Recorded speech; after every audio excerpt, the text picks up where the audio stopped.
Action. Ya, selamat sore teman-teman, salam olahraga.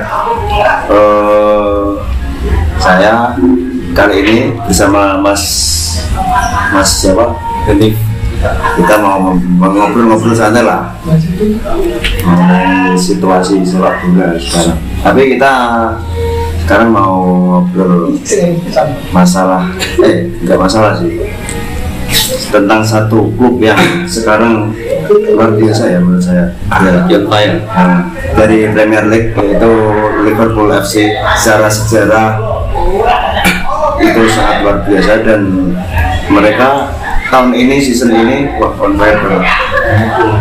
Coba Mas ini ceritakan bagaimana kita Liverpool season ini. Ya, menurut saya sendiri kiprah Liverpool musim ini itu bisa dibilang lagi bagus-bagusnya kayak di tahun 2019. Kemarin pas tahun 2019 Liverpool berhasil menjuarai Piala Super Cup, Piala Dunia Antar Klub, sama Liga Champions. Dimana di musim ini Liverpool kemungkinan besar akan memenangkan Liga Champions lagi, dimana Liverpool akan menghadapi Real Madrid di final nanti tanggal 29 Mei. Kalau yang Premier League sendiri, bagaimana persaingannya dengan skuad asuhan Pep Guardiola, Manchester City? Menurut Anda gimana? Menurut saya tidak ada harapan soal untuk persaingan Inggris Premier League, sebab City di Premier League tidak terbendung sama sekali. Ya, istilahnya nothing tulus ya, nothing tulus lah, dari kelas. Kan menyisakan berapa saat dua pertandingan. Kira-kira kalau City yang matchday yang ke-36 ini bertemu siapa sih? Lupa. Newcastle sama Aston Villa. Ya, menurut gue ya pasti dilibas lah sama City. Terpaut berapa poin? 7 poin. 3 poin. Soalnya Liverpool kemarin imbang melawan Tottenham. Jadi ya udah prestasi lah hitungannya.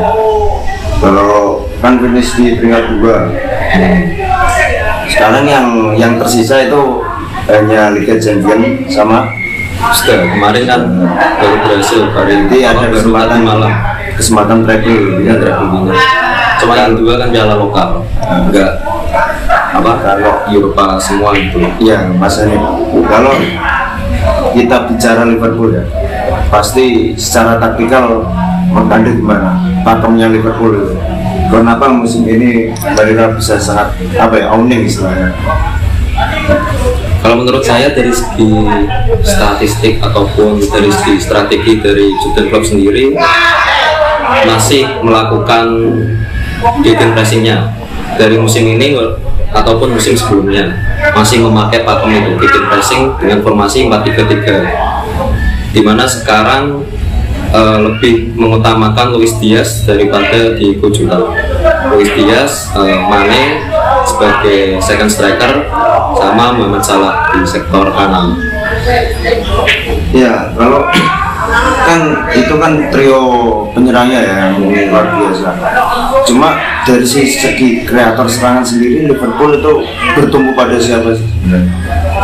Kalau menurutku dari segi serangan kayak passing sama operan itu, maksud Mas kayak playmaker ya? Playmakernya itu yang bagus di Liverpool itu TAA, Trent Alexander-Arnold, yang dia itu punya misi yang kuat, didorong klub untuk lebih maju daripada untuk membantu lini pertahanan. Kalau TAA itu emang ya playmaker, long passnya, diagonal passingnya gila sih, switch pass. Tapi by the way kan kekuatan Liverpool kan emang ada di long ball, memanfaatkan space di antar defense, iya kan, di belakang defense.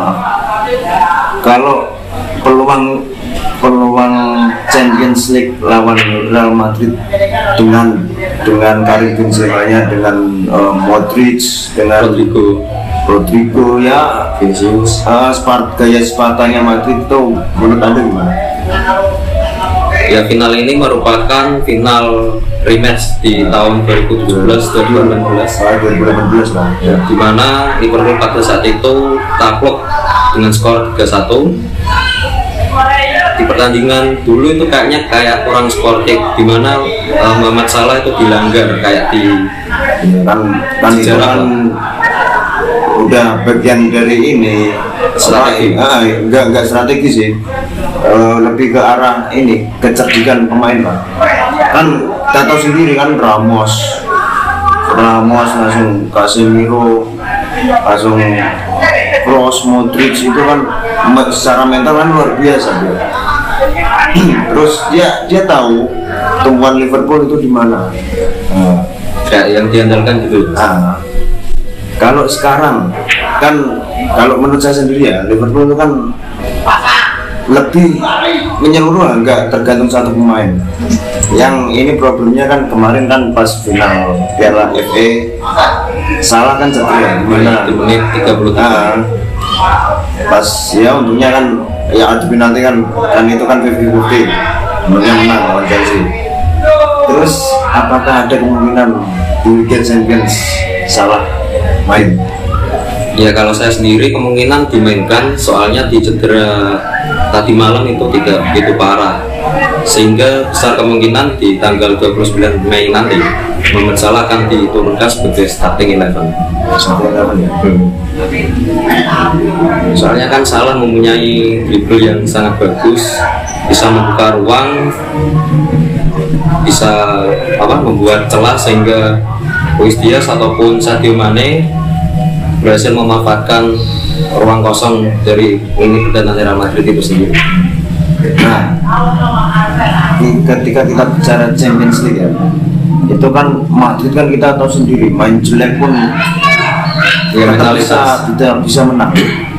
Nah, bagaimana, apa yang harus dilakukan Jurgen Klopp untuk mengatasi ini permainan sportif Spartan dari Madrid lah, yang bisa detik-detik terakhir kita selalu sendiri lawan City dengan Rodrigo, dengan oportunisnya, gaya oportunis, tapi bisa cetak gol. Apa yang harus dilakukan Klopp? Kalau kemarin ya Mas, saya lihat tandingan Madrid sebelum melawan City pun Real Madrid berhasil comeback melawan Chelsea. Nah, itu menunjukkan Real Madrid mempunyai mental yang sangat kuat, atau bisa dijuluki sebagai Raja Eropa.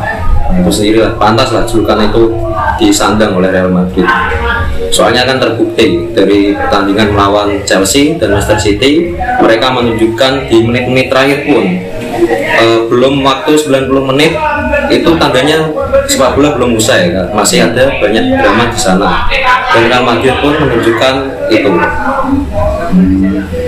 Kalau menurut Anda sendiri, Madrid kan ya permainannya kan nggak punya pakem yang jelas di bawah Ancelotti.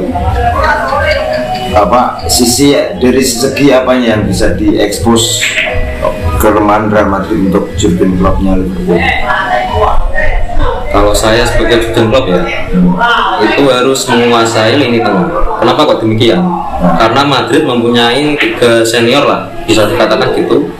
Soalnya Toni Kroos sudah sangat berpengalaman di timnas maupun di klub. Nah, di sana ada Luka Modric. Kalian tahu lah, Luka Modric itu mempunyai passing ya, walaupun dari postur kecil tidak mumpuni lah sebagai menjadi playmaker atau gelandang sentral, tapi Luka Modric berhasil menepis rumor itulah dengan menunjukkan dari segi passing, dribble, membuka celah. Nah, di sana juga ada Casemiro diplot Ancelotti sebagai thunder, berfungsi sebagai gelandang box to box, di mana dia bertugas memberhentikan serangan lawan dan membangun serangan melalui Luka Modric ataupun Toni Kroos, sehingga bola itu dialirkan ke entah itu Rodrigo ataupun Vinicius. Nah, sehingga Benzema dengan mudah memanfaatkan umpan dari Rodrigo ataupun Vinicius itu. Berarti dari tengah ya? Ya, tengah.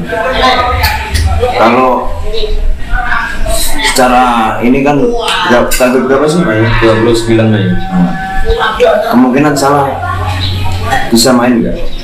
Atau kemungkinan gini aja, starting 11 dari lawan Madrid yang menurut Anda wajib dimainkan dari posisi kiper sampai penyerang? Kalau dari segi starting 11 nanti lawan Real Madrid, kalau misal saya ditunjuk sebagai Jurgen Klopp ya, saya akan memasang formasi sama dengan melawan Chelsea, di mana 4-3-3 itu merupakan pakem dari Jurgen Klopp itu sendiri. Nah, di sektor back masih Robertson, Virgil van Dijk. Nah, ini yang menarik, Jurgen Klopp di sektor atau di duet central back ini masih dilema lah antara memilih Ibrahim Konate ataupun Joel Matip. Kalau aku sendiri memilih Ibrahim Konate. Kenapa? Ya, kenapa kan saya milih Ibrahim Konate? Sebab dia merupakan back masa depan bagi Liverpool, pemain muda berbakat, mempunyai postur tubuh yang tinggi, memiliki ya defending, memiliki heading pas melakukan sepak pojok. Nah, di sektor kanan Liverpool harus memasang Alexander Arnold. Nah, kenapa? Sebab Alexander Arnold atau TAA memiliki umpan-umpan krusial atau bisa memanfaatkan celah sekecil apapun untuk membuka ruang bagi Luis Diaz ataupun Mohamed Salah. Cuma kan gini, kalau kita bicara TAA kan ofensifnya kan ya enggak, kita tahu sendiri lah bagus, cuma defendingnya iya. Apakah dia bisa menghentikan ini Vinicius? Kita tahu sendiri ya, Vinicius seperti apa. Gimana cara ngatasinnya? Ya kalau itu gini Mas, tergantung semua pemain kan ada kayak waktu on fire-nya gitu lah. Nah, semoga pas final nanti TAA bisa on fire sehingga bisa menjaga ruang lah dari segi dribble dari Vinicius itu sendiri. Kan kalian tahu lah, Vinicius memiliki top speed atau top performa di atas rata-rata lah. Sebab kan dia merupakan pemain masih muda lah. Kalau kita bicara Madrid ya dengan kontraknya, apakah Liverpool berani bermain frontal yang ngepres 5-6-7 pemain gitu melawan Madrid, atau malah sebaliknya dia bermain hati-hati membiarkan Madrid bermain di tengah, membiarkan Madrid kombinasi passing dan lain-lain? Kalau menurut saya itu nanti final di tanggal 29 Mei Jurgen Klopp akan bermain lebih hati-hati pada saat final melawan Tottenham Hotspur. Ya, Mas kan tahu pas final melawan Tottenham Hotspur di tahun 2019 Liverpool hati-hati ya, Liverpool sangat hati-hati sekali sebab itu tadi Tottenham kan mirip Madrid, sama-sama mengandalkan counter attack. Nah, itu apesnya Tottenham menit 5 Liverpool dapat hadiah melatih handsball waktu itu Dombele kayaknya yang melakukan handsball, memaksa Spurs untuk keluar lah ya, keluar. Nah, kalau kan Madrid kan ya kita sudah tahu sendiri mentalnya dan lain-lain. Menurut Anda untuk menghentikan seorang Karim Benzema itu gimana? Ini Mas, untuk mematikan Karim Benzema kita harus mematikan lini gelandang bertahan dari Real Madrid sendiri ya. Mungkin peran dari Fabinho ataupun Keita ataupun Henderson kelak ketika pemain itu dituju sebagai starting 11 mungkin ditugaskan klub untuk menghentikan pemain dari Real Madrid itu sendiri, sebab bola-bola yang dialirkan itu berasal dari 3 pemain tersebut. Nah, semisal 3 pemain tersebut dikunci, kemungkinan permainan dari Real Madrid pun tidak berkembang. Berarti untuk final besok Liverpool cukup hati-hati ya. Ya cukup hati-hati. Sebabkan Real Madrid memiliki dua sayap yang sangat memiliki kecepatan yang sangat bagus. Kalian tahu lah Vinicius dan anak muda Jair Rodrigo. Nah, dua pemain itu memiliki kecepatan. Dan mungkin Robertson sama Arnold memiliki tugas yang berat lah untuk menjaga dua pemain tersebut. Ya, tapi kalau menurut saya Madrid pasti pertama misal main dengan 4-4-2 ya 4-3-3 tapi dengan Valverde sebagai defensive winger. Nah itu pasti akan bermain parkir bis. Nah, bagaimana Liverpool untuk membuka parkir bis? Dan kita tahu di klub-klub Inggris Premier League banyak klub-klub kecil menggunakan formasi parkir bis. Sebut saja kemarin lah pas Liverpool menghadapi Newcastle United. Nah itu Liverpool cuma bisa menyarankan 1 gol ke gawang Newcastle. Nah itu ya harus bersabar lah dari Jurgen Klopp sendiri, bersabar melakukan passing-passing untuk memancing pemain Real Madrid untuk keluar dari zona pertahanan. Jadi kayak melakukan stretch defense melebarkan pertahanannya gitu ya, kayak bisa melakukan switch passing dari kanan ke kiri ataupun kiri ke kanan untuk memecah itu konsentrasi dari pemain Real Madrid. Prediksinya sekarang saya tanya Anda, ya prediksi permainannya sampai ketat atau justru malah Liverpool menang mudah atau justru sebaliknya Liverpool yang kesulitan menurut Anda? Kalau menurut saya sebagai fans garis keras Liverpool ya, kalau menurut saya sih final nanti tanggal 29 akan berjalan cukup ketat. Mungkin 1-1 kalau prediksi saya, mungkin sampai extra time 120 menit itulah. Nanti mungkin ya bisa jadi sampai adu penalti, kita tak tahu. Cuma saya prediksi itu skor berakhir imbang 1-1. Ya 1-1. Ya oke, demikian pembahasan kita Liverpool yang berkesempatan untuk treble winner yang prestasi yang luar biasa ya, untuk musim ini. Oke, kita dari channel masih Cicat. Ya, jangan lupa subscribe, like, dan komen, dan salam olahraga. Cukup bro.